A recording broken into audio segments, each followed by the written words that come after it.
Balloon டைம்ல வந்து ரொம்ப ஹாப்பி. நான் ஃபர்ஸ்ட் டைம் அவர பார்த்தோனே, நான் ஈஸியா அவர்கிட்ட மிங்கிள் எனக்கு ரொம்ப இதா இருந்தது. ஏன்னா, அவர் குழந்தைங்களோட ஜாலியா இருப்பாரு. வந்து "வாடா பப்பு" அப்படின்னு அந்த படத்துல கேரக்டர் பப்பு வந்து "வாடா பப்பு, வாங்க கப்பு" அப்படின்ட்டு அவர கலாய்ச்சுட்டு அப்படியே இது பண்ணிட்டு இருப்போம். அப்புறம் இப்ப ரீசென்ட்டா ஃப்ரெண்ட்லி கப்புல்ன்னு ஒரு தெலுங்கு மூவி பண்ணியிருக்கேன். அவருக்கும் எனக்கு ஒரு காம்பினேஷன் இருக்கு படத்துல. ரொம்ப வருஷம் கழிச்சு மீட் பண்ணாலும் அவர் என்ன ஞாபகம் வச்சு, "ஏய் வாடா பப்பு என்னடா வளர்ந்துட்ட" அப்படின்ட்டு, "எங்கடா போன இத்தன நாள்?" அப்படின்னானே, "அண்ணே நான் எங்கேயும் போல இங்க தான் இருக்கேன்" அப்படின்னோனே, "வாடா கேரவன் வாடா, கேரவன் வாடான்ட்டு" கேரவன்ல ஒரு 1 ஹவர் கிட்ட பேசியிருப்போம். பேசிட்டு ஷார்ட்ல வந்து இது பண்ணோனே டயலாக் அவர் ஹெல்ப் பண்ணாரு. அந்த பழைய எப்படி இருந்தாரோ அப்படியே தான் இருக்காரு இப்ப வரைக்கும். ஆக்சுவலா இப்போ யோகி பாபு சார் பெரிய டாப்ல இருக்காரு. கண்டிப்பா, பட் கண்டிப்பா, அந்த படம் பண்ணும்போதெல்லாம் அந்த அளவுக்கு பெரிய ரீச்லாம் கண்டிப்பா. கிடையாது. அவருக்கு அந்த கேரவனே அப்ப குடுத்துருப்பாங்களான்னு தெரியாது.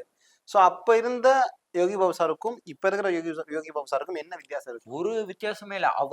அவரு அப்படியே தான் இருக்காரு. எப்படி ஃபர்ஸ்ட் இருந்தாரோ, அதே மாரி தான் இருக்காரு. ஒரு எப்படி சொல்றது? அவர் வொர்க்ன்னு வந்துட்டா, அவரு வந்து நல்ல எனர்ஜெட்டிக்கா பண்ணுவாரு. இல்லன்னா ஒரு செட்டு கொஞ்சம் அப்படியே அப்படியே சைலன்ட் ஆயிட்டாங்கன்னா, அவரு ஏதாவது காமெடி போட்டு, "என்ன எல்லாம் தூங்குறீங்க?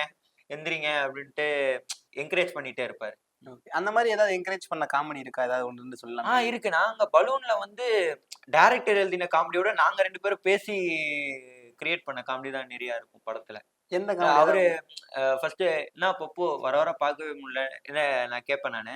அது "அதுவாடா மணிரத்னம் சார் படத்துல வெரி பிஸி.